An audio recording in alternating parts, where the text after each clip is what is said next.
Nous avons vu toutes les commandes SQL nécessaires pour ajouter des données dans une base de données et dans une table. Il ne nous reste plus qu'à traiter les informations que l'on a reçues du formulaire pour pouvoir les insérer dans notre base de données. Donc pour ça, dans la condition else, on va insérer notre nouveau code PHP qui va commencer par $connection est égal à new mysqli, avec comme paramètre ce que l'on a défini dans le fichier accessdb.php avec les différentes constantes. Donc hostdb, userdb, mdpdb et usedb qui correspond à la base de données à utiliser. If $connection error, alors die, donc on quitte le script avec le message une erreur s'est produite, point $connection error. Sinon, on va pouvoir créer notre requête, donc $SQL est égal. Ici, je mets des guillemets doubles pour pouvoir utiliser les guillemets simples pour les chaînes de caractères qui seront entrées dans la requête, et ce qui me permettra aussi au passage d'utiliser les noms de variables à l'intérieur de cette chaîne. Donc, on a vu insert into, la table sera commentaire, entre parenthèses, les différentes valeurs à affecter, donc il va y avoir note, pseudo, formation, commentaire et création. Et ensuite, on indique les différentes valeurs, toujours entre parenthèses, donc $note. Ici, c'est très pratique, l'aide à la saisie que l'on voit ici. Ça permet de bien vérifier que les variables existent et qu'on n'a pas fait de faute de frappe. Donc c'est pour ça que vous aurez constaté, je regarde toujours si j'ai la bonne commande ou la bonne variable qui apparaît, ce qui me permet d'être à peu près sûr que je n'ai pas fait de faute de frappe et que j'ai bien déclaré toutes mes variables dont j'ai besoin. Ensuite, donc après $pseudo, c'est $formation,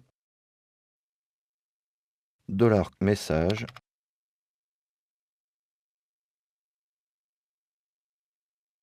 et enfin, pour la date de création, plutôt que de créer une variable en PHP, je vais utiliser une fonction de MySQL, qui est la fonction cure_date, et qui va renvoyer la date courante pour pouvoir l'intégrer dans le champ création.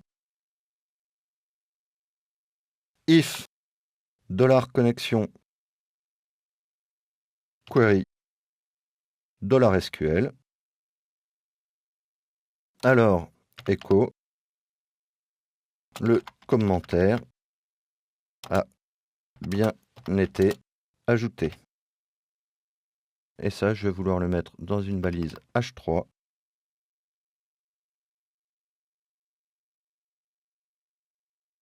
Else, une erreur s'est produite, point $connection error. Il ne nous reste plus qu'à ajouter l'utilisateur et son email dans la base identification. Donc $SQL est égal à insert into identification. Les champs seront pseudo et mail, values, $pseudo, $courriel. Et enfin, donc, notre pseudo.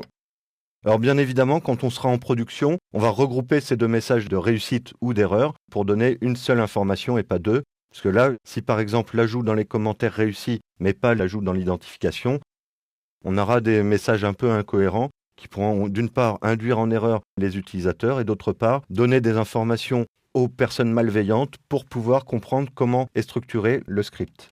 Donc, mais pour le moment, c'est largement suffisant. Et on va voir dans le navigateur ce que cela produit.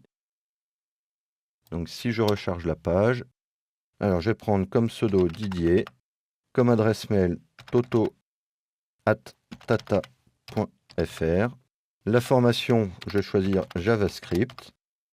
Je vais garder la note de 10 et je vais dire que c'est une excellente formation et que c'est un excellent formateur. Il faudra que je pense à lui dire. Et si j'envoie le tout, j'ai bien votre pseudo a bien été ajouté. Alors ici, votre commentaire a bien été ajouté. Ça correspond en fait à ce message-là que j'ai oublié de supprimer. Mais le commentaire a bien été ajouté et le pseudo a bien été ajouté. Si je regarde au niveau de la base de données, dans la table commentaires, si je l'affiche, j'ai bien mon commentaire Didier, la note 10 pour la formation JavaScript avec la date actuelle et les commentaires. Je suis content, excellente formation, excellent formateur. Eh bien dis donc, ce Didier est bien sympathique. Et de même, dans la table identification, j'ai bien mon entrée Didier toto@tata.fr.